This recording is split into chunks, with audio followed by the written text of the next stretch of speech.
episode something of Mostly Peaceful with Dan and Chris. We've stopped keeping count because I think it's 14, 13 or 14. 10, 13. This is number 13. All right. You know what that means? Lucky Like the number 13. 13 is an unlucky number, and it's October. I know, it's so satanic. Are you doing Halloween? Absolutely. I'm so torn on Halloween. Why? I don't know. I just don't like it. You don't like Halloween? No. Why? I don't There's like candy and I don't kids like and this, fun. I don't like the Satanist part of it. You are a killer of fun. I really But am. you are a killer of fun. Why And- don't you just go ahead and start talking about the number of cavities kids are going to get with the Halloween candy? I said to my wife we should be a Democrat household, and we should put out an empty bowl and say, please leave one piece of candy. Oh, that's funny. You know what? You can identify as a Democrat for a night We could. if you really want to. I've thought about doing last year for spooky Halloween decorations, putting a Kamala sign in my front yard. See, that's funny. So I love everything about Halloween. Yeah, I'm falling less and less in love with it. Did you, as a kid, did you do Halloween? Yeah, but we did it in New England, so it was always freezing cold and raining, and it was just miserable. I've never really had like a good Halloween. There's no such thing as a bad Halloween. Who are you? I don't know. I I don't even know anymore. What do your kids think about this? Can I be honest with you? Yeah.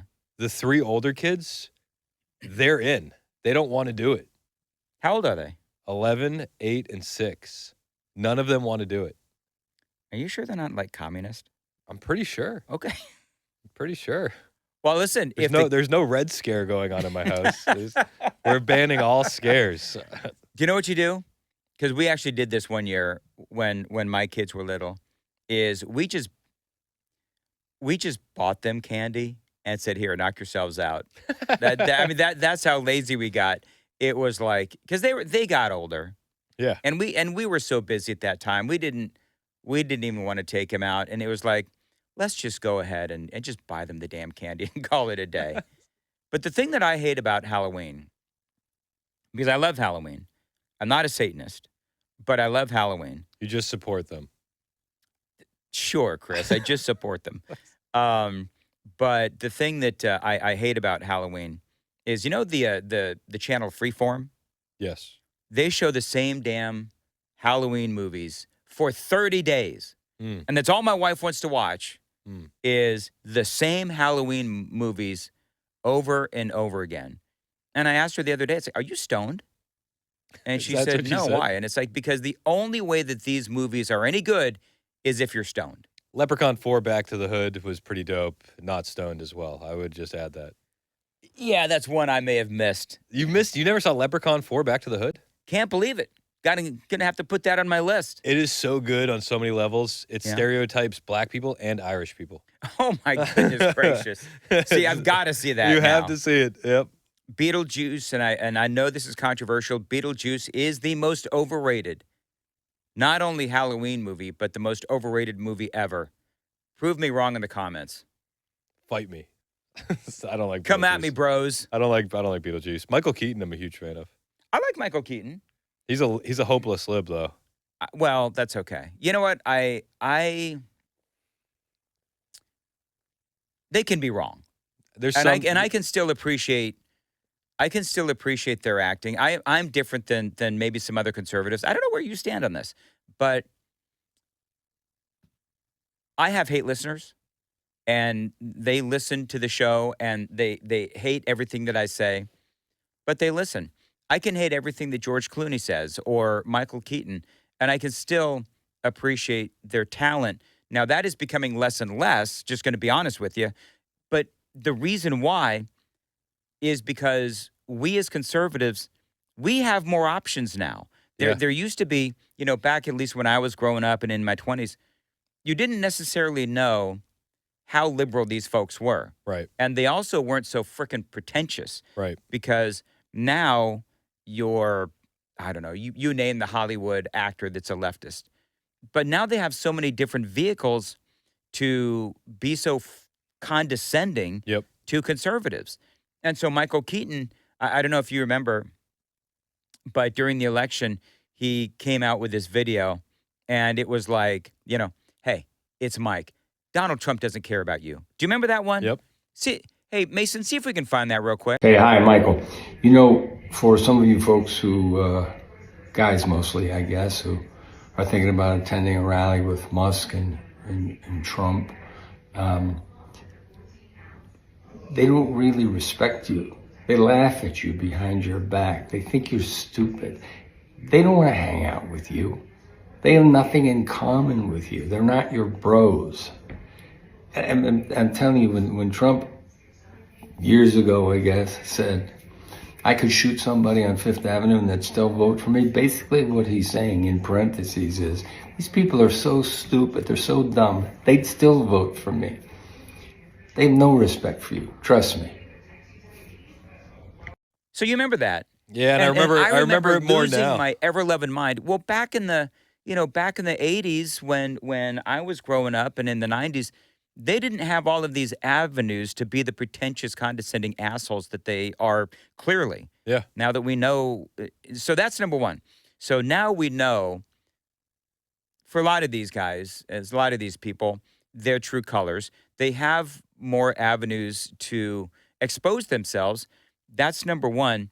Number two, conservatives have a lot more options these days. True. So if you want to protest with your wallet, with your viewing habits, we can. And we've seen it. I mean, you saw Netflix. They took it in the shorts Oh, because they were pushing all absolutely took it in the shorts. the transgender kids content, and everybody said enough is enough. Mhm. We're canceling Netflix. And then you see other networks, like to your point, just blossoming, like Angel Studios or Yes. Bent Key or Yippee for the kids.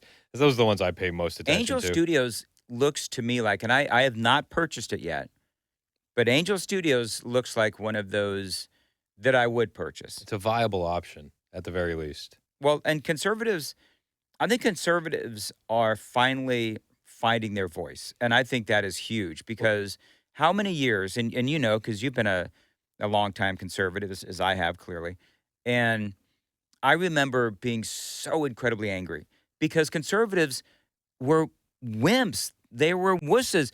They would cower at the Yep. very thought of being called a racist. And now you know what they do? Conservatives look back at somebody calling them a racist, and they don't care. It means nothing. It means absolutely nothing. Well, and now you see the panic from the left because for years we got, well, if you don't like it, build your own platform. And now it's like, no, please come back. We'll cancel that show. Yeah, we are building our own platforms, our own podcasts. Here we are. What was Talk radio is doing great. Was the alternate economy, right? Or parallel economy is what they talked about for the longest time. It's like, Yeah. we're almost there. Mm-hmm. I think so. And I love the muscular, and I did not invent this term. I don't know where it came from, but muscular conservatism. I mean, Charlie Kirk.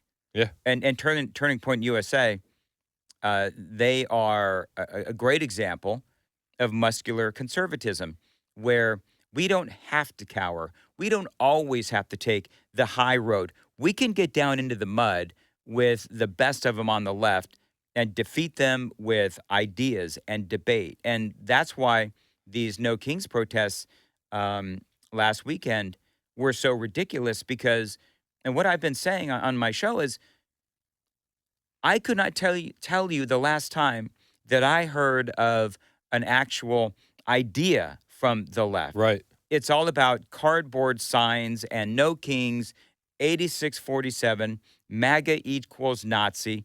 And it's like, it's hard to have a battle of ideas when the other side doesn't have any ideas. They have no new ideas. This is 2016, 2017 all over again. Well, that's exactly right. And there was an interesting, I was actually, and I hate to read it off my phone, but I'm going to have to. But I saw just in the Daily Mail this morning, there was a headline, and the headline is that the truth about the protest, the No Kings protest, where they talk about who was actually protesting.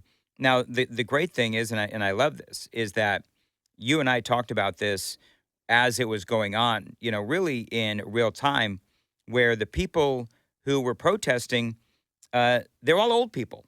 Yeah. And not only are they all old people, they're old white hippies that never grew up. They're the protest crowd from the 60s. They are absolutely. Not only are they the protest crowd from the 60s, but here's the other interesting thing, is that these are people whose 401ks have been stuffed with money since Donald Trump took over. That's a good point.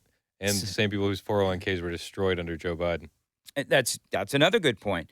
And these are the same people that, like all of Americans, they had to pay really high inflation rates up over 9%. Yep. So for me, I think that it's awfully ironic. And by the way, that's also acknowledging that a lot of these folks were paid. Yeah. Oh, 100%. But I still think that while we can say that, Republicans are fighting back, we still need to grab some of them by the ear and pull them forward. Mhm. The amount of condemnations or pre-comments when discussing the young Republicans chat was just Yeah. ridiculous. You'd have so many conservatives getting up there. The young Republicans, they had chats leaked, which you can find. You can Google yourself. It's not anything that we haven't heard before.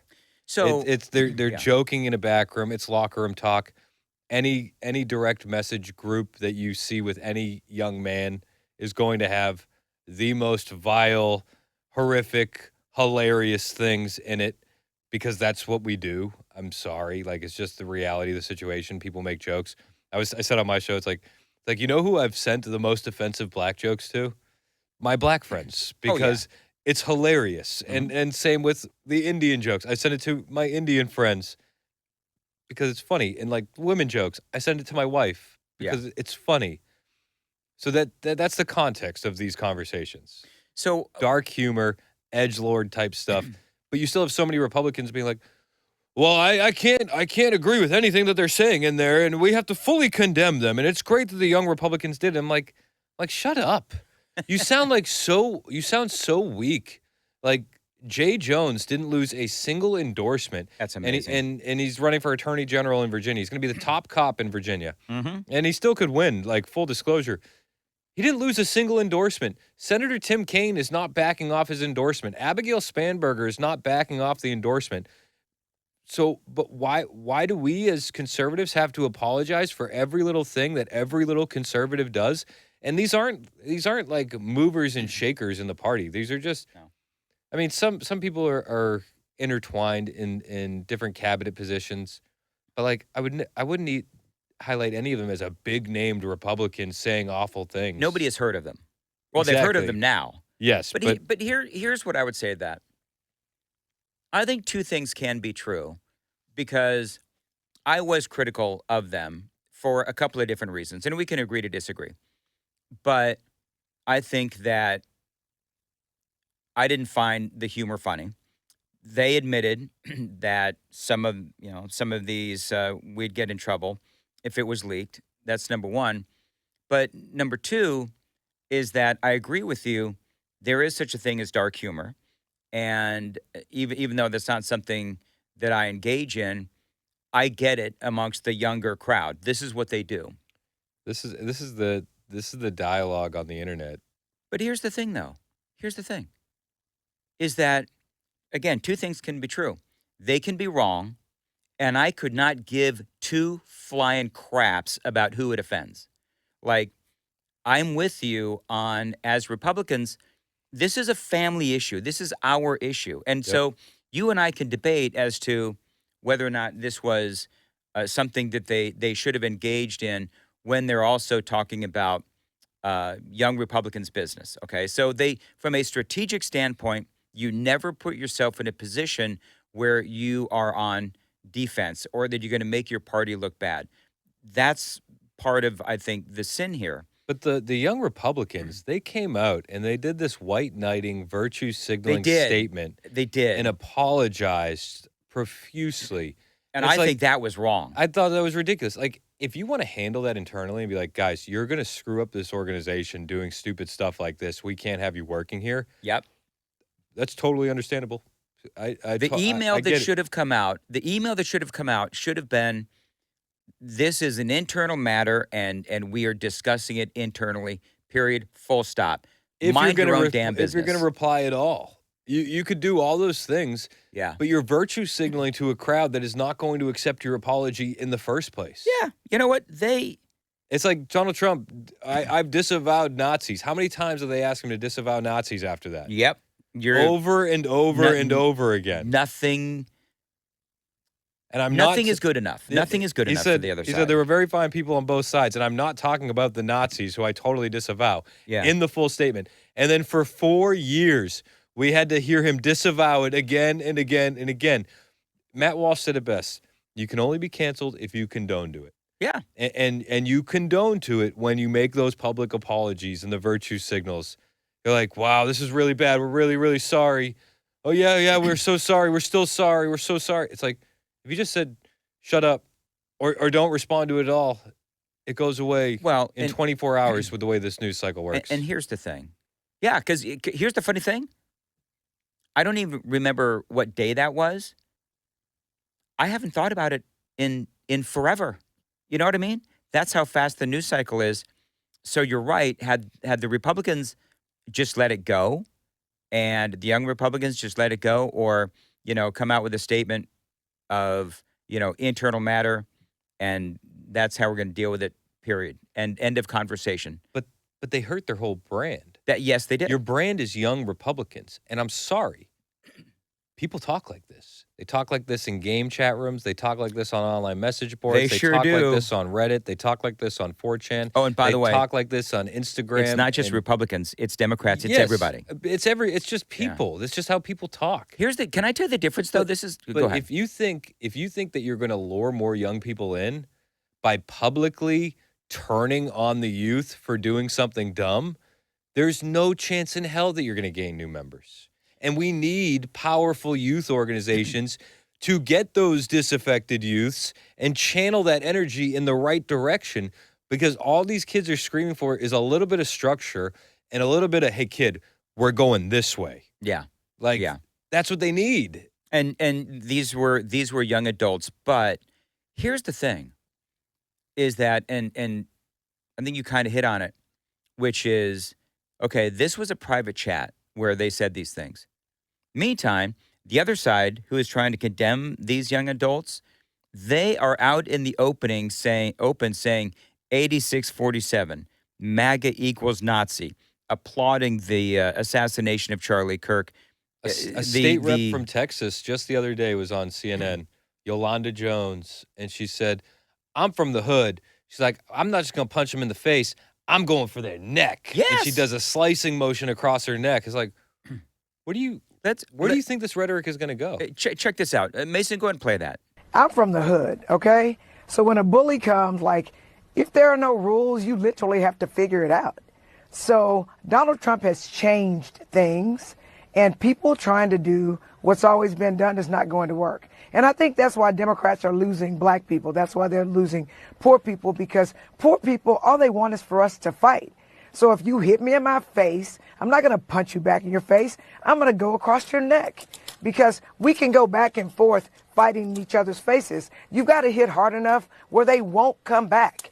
And so, for the same way I went to New York and spoke with Governor Kathy Hochul and said, if they're going to try to wipe us out in Texas, we need to wipe out every Republican in New York, in California, in Illinois.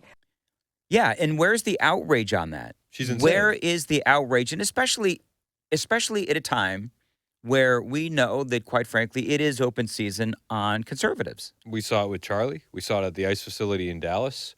We've seen it over and over and over again. But is anybody going to publicly disavow her? Is anybody that had her at an event to speak going to come out and say, we don't stand by those comments? No, She said that she wants to wipe all the Republicans out. Mm-hmm. Hit him in the face, whatever it was. And she's out of Houston, and you're right. That whole, and you folks just saw it. I'm from the hood. And it's like, okay, you know what? There is a difference, because you, like it or not, with the young Republicans, there were many Republicans who did condemn that. Nobody is condemning her. Nobody is condemning her. And the difference between the two is that the young Republicans were conversing amongst themselves with very dark humor. And she, I would guarantee you, if you said, do you condemn what happened to Charlie Kirk? She would say no. Are you saying that you would advocate for or not condemn violence against Republicans? And I guarantee you, she would not condemn or violence against Republicans, because that's the Democrat brand. She would dance around it and find a way to get off the topic quickly. Yeah, but see, that's the difference. So that's why I liked your perspective on the young Republicans. And as I said, two things can be true. They put their company and their reputations, their organization at risk with this kind of behavior, but at the same time, the young Republicans were wrong in openly condemning it to the point where it was like they were groveling. Yeah, they were like begging for forgiveness. Yeah. It was embarrassing. Can you explain to me this whole thing about gambling? Yeah. With the NBA, because something. So this story is nuts. Portland Trailblazers coach Chauncey Billups, who played Yes. for the Detroit Pistons, Miami Heat guard Terry Rozier, Mm-hmm. and former NBA player Damon Jones were 3 of more than 30 arrested by the FBI Thursday morning as part of an extensive federal grand jury investigation into illegal sports betting and gambling split across two cases. NBA released a statement on Thursday afternoon and said that both Rozier and Billups were placed on immediate leave from the Heat and Blazers. Wow. And said they're in the process of reviewing federal indictments, and they take these allegations with the utmost seriousness, and the integrity of our game remains a top priority, which I think is an absolute joke. Because do you remember the Tim Donaghy betting scandal? He was the NBA ref. He did over 700 games, and in 2007 it broke that Yeah. he was betting on games as a ref. There was a huge FBI investigation into that, Mhm. and the NBA, when they heard that the investigation was ongoing, they had Donaghy wired, the FBI did, to go into these rooms. And when the NBA heard, they jumped in front of it, broke the story to ESPN, and fired Donaghy. So it essentially ended the betting scandal in 2007. Yep. Because they knew what it would do to the league. So I think the NBA is completely complicit in this kind of stuff. I think that they're only saying these things because they got caught. Well, yeah. But Cash Patel said the FBI led a coordinated takedown across 11 states to arrest over 30 individuals today. This case is very much ongoing. Not only did we crack into fraud that these perpetrators committed on the grand stage of the NBA, we also entered and executed a system of justice against La Casa Nostra. They went in this like old school mob families are involved in this, which is fun fact. The Tim Donaghy NBA betting scandal also tied into old school Italian mob families. Mm-hmm. I made the point on my show that I like this a little bit. It feels a little bit like Crime Classic. Oh, We're getting back into the mob. This is nice. Are they accused of? This is what the Daily Mail says. And by the way, somehow Stephen A. Smith is blaming Donald Trump. Nice. So we'll get into that. But so what they're saying, he wasn't even president for most of the games that they're saying were affected. By the way, so so is the accusation that they were throwing games?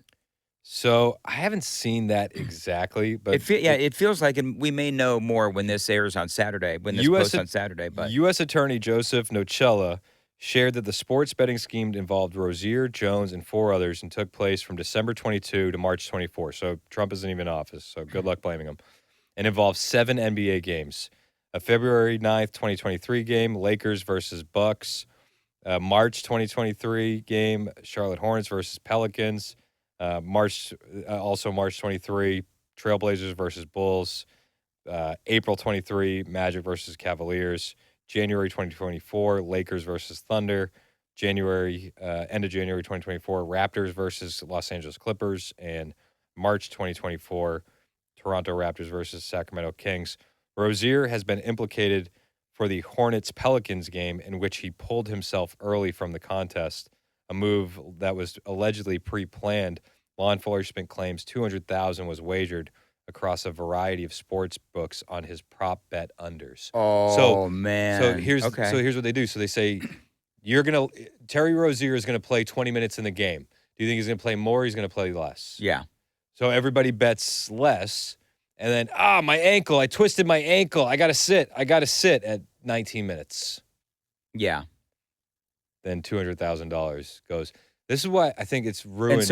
And so then the player gets a cut. Yep.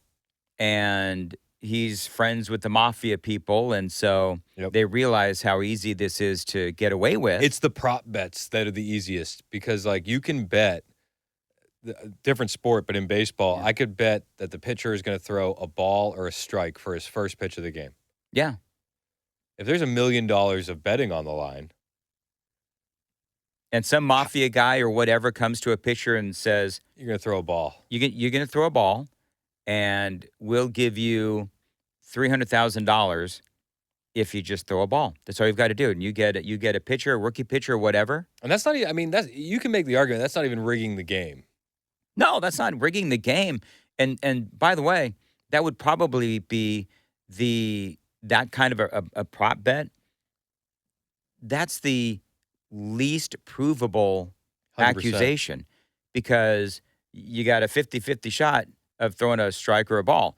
And by the way, I'd be willing to bet that nobody is, betting on a pitcher throwing a strike if it's a setup thing, because a pitcher is trying to throw a strike. It's easy to throw a ball. Yep. So you're right. I mean, $500,000 to throw a ball on the first pitch. Dude, that's all you got to do. You probably would have thrown a ball anyway. And these pitchers are so good. Yeah. They'd be like, man, it'll be a hair outside the strike zone. Who's going to prove that? It's exactly right. That is exactly right. So But I don't like sports betting. you just blame. See, I don't mind sports betting. I don't mind it. I'm famous for going to Las Vegas, so I'm a big Vegas but fan. I don't want to be like the purity guy. Like, really, because you just came out against Halloween a few minutes ago, so you're Fair. going down that road. fair. I've played blackjack and I've played roulette and I've done that in Vegas and I had a great time. Yeah. I do think it gets really dark when people are gambling away their life savings, and that's heartbreaking. It gets really dark. It gets really dark really fast. Yeah. And not being in love with gambling, I wouldn't miss it at all. And then what was it? We did a story during one of our segments together on Nashville's Morning News where that kid was opening credit cards up in his mother's and his grandparents' names and going on these Gambling. FanDuels and all these sports books. And I don't mean to besmirch FanDuel. It's just the first one I can remember. Yeah. Kudos to your marketing department. But just racking up hundreds of thousands of dollars in debt. Yeah, it's too easy. Way too easy. And my heart breaks for those people. And I'm like, what's the actual benefit of sports gambling? So I would say this is that heartbreaking stories, and there are a lot of heartbreaking stories. There's also millions of people that utilize these apps and they don't have a problem and they just enjoy doing it. But what is the net benefit for society for allowing it to happen? Because I can tell you that there's a net negative for society, and we can illustrate that point very, very easily. I have a hard time wrapping my head around a net positive for society other than a lot of people are making a lot of money off the backs of Americans that... It's an industry. A lot of money is made. I mean, there's no doubt about that. People, there's jobs associated with it. I'm not going to defend online gambling, but if we're going to start to go down net benefits of society, you could also talk about what is the net benefit to... Halloween.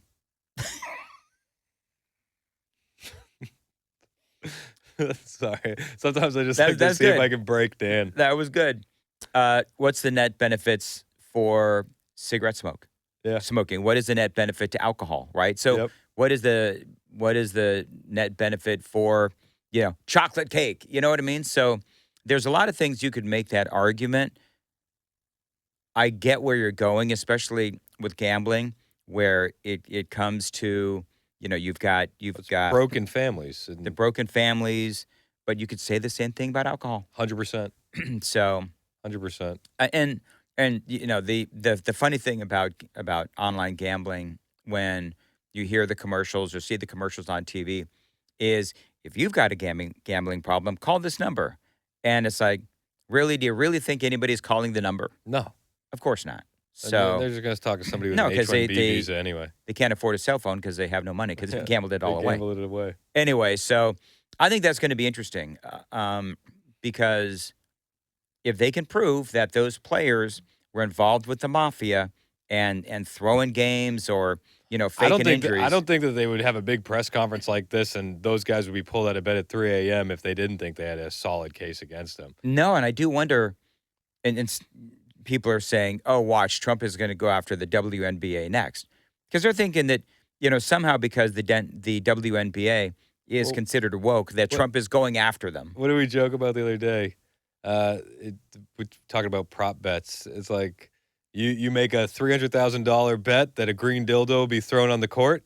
Oh, yes. Then you purchase yourself a green dildo for $8. You then post, whatever fine it is, $25,000, and you've just made Yep. $274,996, right? Yep. The big question is going to be, how widespread was this in the NBA?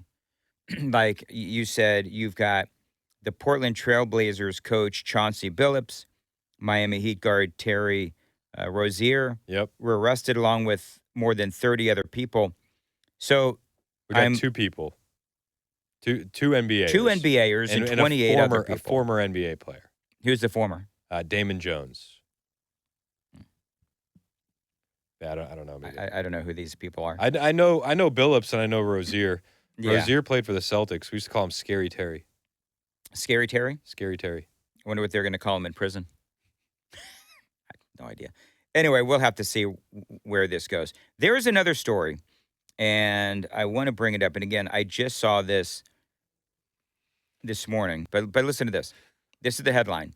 Young Americans identifying as trans or non-binary is in a free fall. What's that you say? It was a social construct, an ideology pushed by the Rainbow Mafia the whole time? That's what I'm saying. What? So this is all full of like egghead speak. You know what I mean? Yeah. So I'm gonna You kinda dumb it break down. You're gonna dumb it down for me.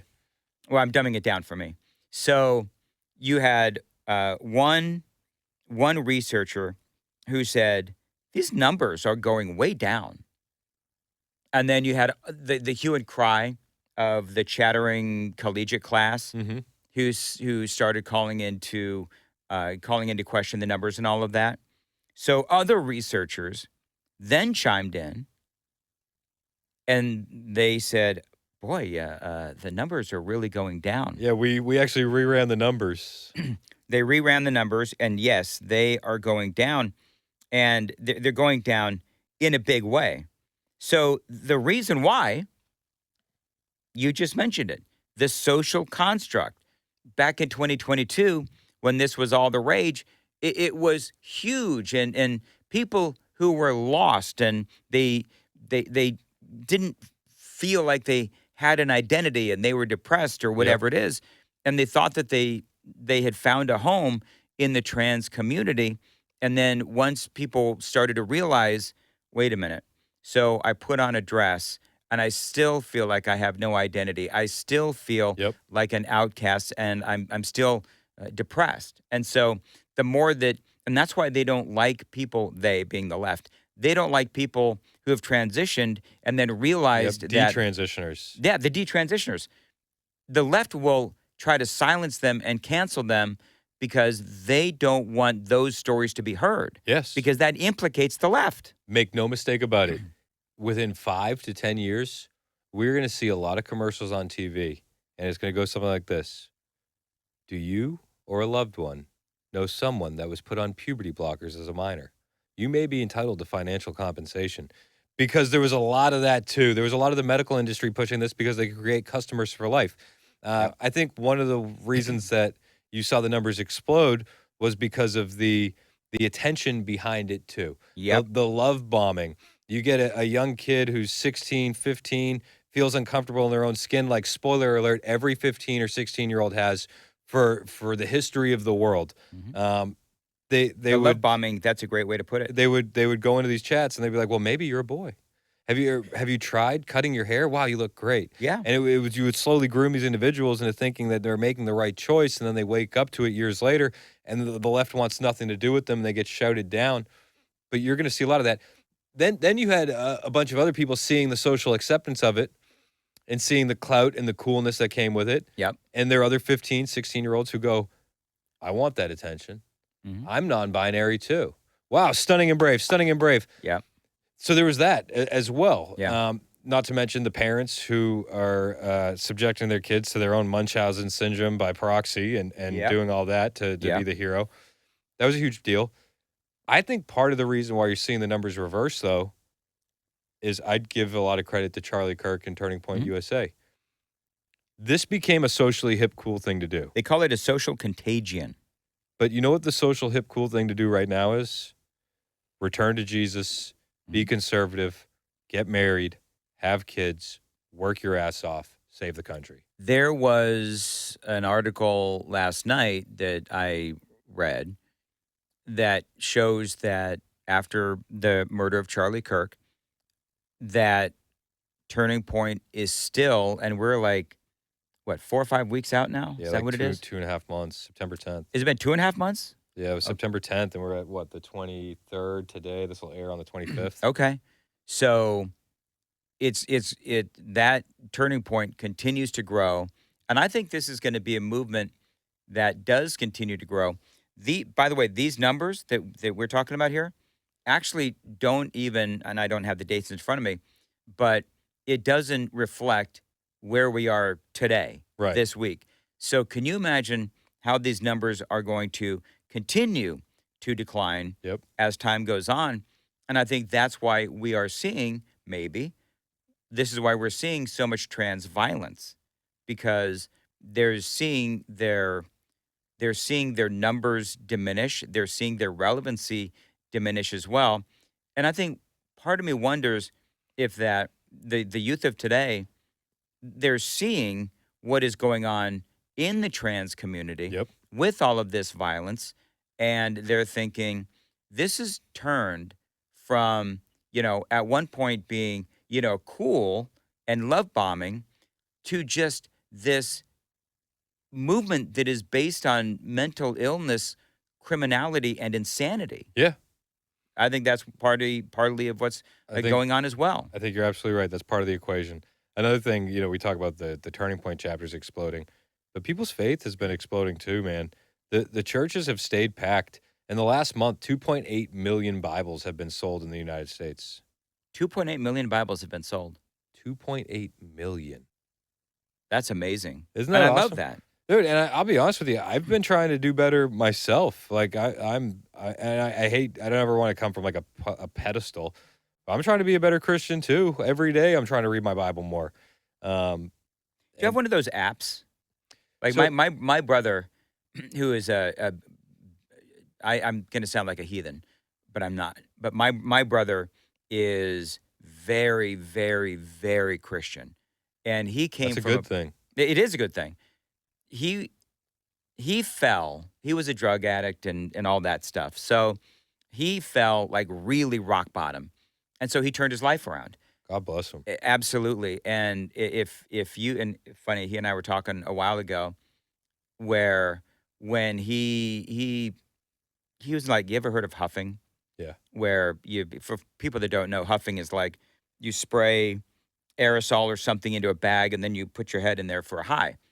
He would do that, and he did some other stuff too, but so he had to go to rehab.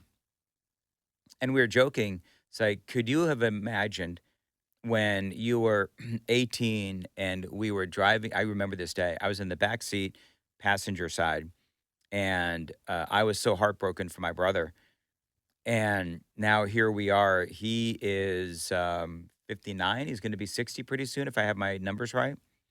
And I said, can you imagine that day we were driving you to rehab, that you would be where you are today, so many years later, born again Christian, 3 incredible kids, and your life has just, and it's all because of Christ. I guess where Yeah. I'm going is, it's all because of Christ. And so he was telling me that he doesn't listen to my radio show online. He's in North Carolina, because he is listening to his Bible app. That's cool. And I love that. I mean, it's cool, man. Please So- do that. My wife, we have a Bible app through our church, and she'll listen to it at night. For me, I need the physical copy. Of the Bible? Yeah, because like if I'm reading it on a phone, I get way too distracted. Oh, the notifications Because the notifications start are coming in. popping in, and like I'm not knocking you. Like read your Bible however you can read it. To each their As long as own. you're getting the message. Amen. Like that's I don't even care what version of the Bible you're reading. Like people get into like the weeds. I'm a King James version guy. Feels a little bit more classy. So that's honestly the reason why I like it. I feel like saith. That's what I saith. Okay. And so Very good. I like that version. But I can't do the notifications. I am too ADD. I need to put my phone away and dedicate that time. I've been trying to do it before I go to bed. But if I'm doing it on the phone, and I've tried to, it's just, oh no, what happened with this plane in Yeah. Seattle that's Yep. having issues with the landing gear? What was And that it's like, executive order Trump, but like, signed? it's nothing important, and I'm Right. just distracted and pulled in a different direction. You know So I what? can't do it All on the right, phone. so last thing for this episode, but along those same lines, what do you think about people who will say, I don't have to physically go to church, I can watch it online? You have a strong opinion on that? I mean, I think it. Because I know that you go to church in person. So when we got back into church, I left the church for a while, like, and I wasn't living my best Christian life, like full disclosure, right? So, but one of the reasons that we got back into church was because we were living away from family. Mm. We had a new daughter, and we wanted a sense of community. And that was kind of like the foot back in the door into church, was wanting to build that community for her. So the community aspect has always been really big, and I can't get that online. True. I just can't. Very true. So I'm not saying, and like, I think it's different for people like if you can't make it, like, take it in any way you can. If you live in your hometown that you grew up in, and you're not searching for that community, you already have that community, then Mhm. like, by all means, do what works for you. I think your relationship with Christ is a personal thing at the end of the day, and it's not up to me to decide how you're doing with that. That's between you and him, Yeah. and that will get judged hopefully down the road later. But for me, the community aspect was one of the key developments in getting me back into the church and renewing that Well, you're relationship. in your church, World Outreach, Yep, in Pastor Alan Murfreesboro. Jackson. Yeah. So I have taken to watching that from my home, Yeah. and I live in Mount Juliet, which is like way far away Yep. from World Outreach, which is in Murfreesboro, Tennessee. But I can tell just by watching that is a very community-oriented kind of church. And I mean, I will fully admit that I've never been a guy who necessarily likes to go to church Mhm. because I'm not a community-oriented kind of guy. I'm just not. I never have been. If I could go on a desert island and be by myself, I'd be okay. But He's a member of a one-man wolf pack. it's exactly right. But I will also tell you that there is something to be said for, especially these days, Yep. a wolf pack full of Christians where we are all under attack. And I think that sense of community is important, especially for your kids. And I don't know that your Yep. kids are involved in it too. And so I think that, these days, people going back to church and having a church and a pastor where, and this is what I love about what Pastor Alan Jackson does. So, and by the way, I would love to get him on this podcast. Yeah, we should do that one week. But the way that he weaves in news stories and Yep. and the way that he weaves in, like, for example, But he weaves in real life. It's not even like he's like trying to weave in a news story. Charlie But Kirk. like he's willing to talk about what happened this past week. Yes. And I think that this is one of the reasons why the pastors lost people, because like they're so in the weeds, but we're in a spiritual battle today that we need direction on. And like I love all the books of the Bible, and I'm not knocking it, but like if we're only focusing on what happened 2,000 years ago, when we have a spiritual battle in front of us right now, and we're like just aching and like desiring some direction on that, Mm-hmm. like I that's what he does right. You're absolutely right. I don't know if I mentioned this on the podcast. I know that I mentioned it on the air, but I was watching one particular, and I'm not going to say who it was, but one particular preacher in Middle Tennessee, and it was the Sunday after the murder of Charlie Kirk, and all the guy was doing was word vomiting Bible verses at me. And I was just like, he's sort of danced around the murder of Charlie Kirk. Why is he not jumping in with both feet. Yep. I can look up my own. I can get a Bible app, and I can look at and read all of these different verses. But what I want is somebody that what Pastor Alan Jackson does. We literally turned off that preacher, He and I brings said, context. "Yeah, I Like, need context. I want something that I can put biblical meaning and context to what is going on today." exactly. And it doesn't have to be Alan Jackson, who I like a lot. It can be any preacher that does it appropriately. I just don't like the preachers that, again, not knocking anybody, but just word vomits a bunch of Bible verses at me. That's got its place but for like, some but people. there's and I would just say, like, it's the same thing with commentators, right? Yeah. Like there's going to be different flavors for everybody. Like, Yep. I'm not a Ben Shapiro guy, but I understand why people like him. Hmm. Do you know what I mean? Yeah. Like, he wouldn't be my cup of tea. Like, I'm not the best Bible historian or theologian, and I do get lost when we're just going verse to verse to verse. But there's Yeah. somebody out there who has studied that Bible back and And they forth love so that. many times that that's exactly what they're looking for. I think the majority. So, Here's the do thing. you know what though. I mean, though? Yeah, Like, I think the it's majority of if you're looking for growth, and I don't know, I hope I'm not saying something that's going to get me in trouble, but if you are looking for growth in a church, more people are not studied on the Bible. right. And so you're looking for somebody who can take you by the hand and explain these things in a biblical way. More people know what's going on in the world than they know, the the weeds of the Bible. Yeah. And so, Unfortunately, I mean, unfortunately, and, you're and, right. and you make the case that's what got us here. Hmm. That's why we're Yeah, at that this is point. exactly right. That is exactly right. So the more that somebody like an Alan Jackson, or the more that you can find apps that can give you the perspective on our very troubled world. I think Turning Point does that. Yep. Going to just ricocheting back to Turning Point. I think that that's what Charlie Kirk was doing. Yep. I think that's what Turning Point does. I think that's what Alan Jackson does. And that goes right back to it is becoming cool again, and has become cool to be faith-based Yep. and to be conservative and to be a strong Christian, if you're male, a strong Well, man. I think I said this to you like in one of the first times that we ever met. It's like every generation rebels, and the rebellion right now Yep. is getting married, having kids, and being a Christian. Who would have thought? Who would have thought that would be rebellious? That's the new rebellion. And I love it. It's pretty cool. I'm here for it. Absolutely. All right. So follow me on X and all the socials at Dan Manda Show. Listen to me Monday through Friday, 6 to 10 Eastern, Super Talk 99.7 WTN.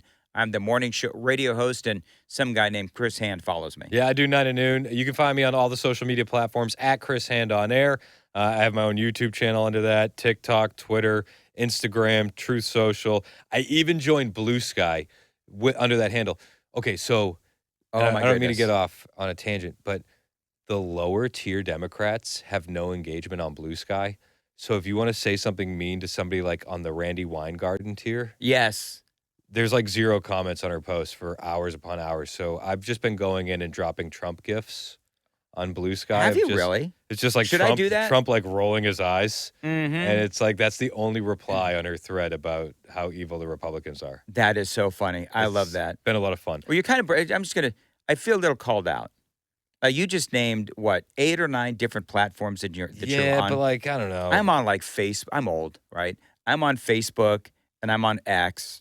So, but like I do TikTok, but I don't really scroll it. I just go and like I do a drive-by and post my own content and then get the heck out of Dodge. Yeah.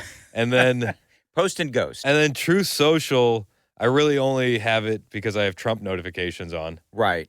And then my main ones are Instagram and Twitter. So, all right. So I promise we're going to end this, but I need to step up my Instagram. I've got like 1,583 followers on Instagram. I'm pretty certain most of them are bots. Yeah. So Russians. I need to step up my Instagram. So It is late October of 2025. Is it a plausible goal? Is it a realistic goal to say that I want 10,000 followers in a year? Is that realistic? With If I start like really cranking out the videos and stuff, all things are possible through Christ. Hey, real quick, I do want to plug. with God's help, I'll With get God's help. 10,000 followers on Instagram. Real quick, we were talking about Alan Jackson a lot. He hosts a show on Super Talk 99.7, which is our home station, every Sunday night, 7 to 8. It's more of a news-focused show, but he does it through a biblical lens. Definitely worth a listen if you haven't checked it out yet. That's Sunday nights on WTN, 7 to 8. And we'll be back for another podcast here. Now, in a week. when can we get Alan Jackson in here? I want him in that chair. I don't know, I'll text him right after Can you this. text him? Yeah, and let's get him down here. Tell him, He's in Israel right now, so I don't know if I'm going to You know what? Everybody, Chris, has an excuse. I'm just kidding. Whatever. He's at the border of Gaza. He's like, Is he really? yeah. Which Wow. I thought that was dicey. When is he back? I think he gets back tomorrow. So he'll be back for. He'll be back for his Sunday service. Yeah. I can't wait to hear about that. Yeah, it should All right, be so cool. see if he'll come on. All right, for sure I will. I think actually that would be awesome. That would be amazing. All right. Cheers.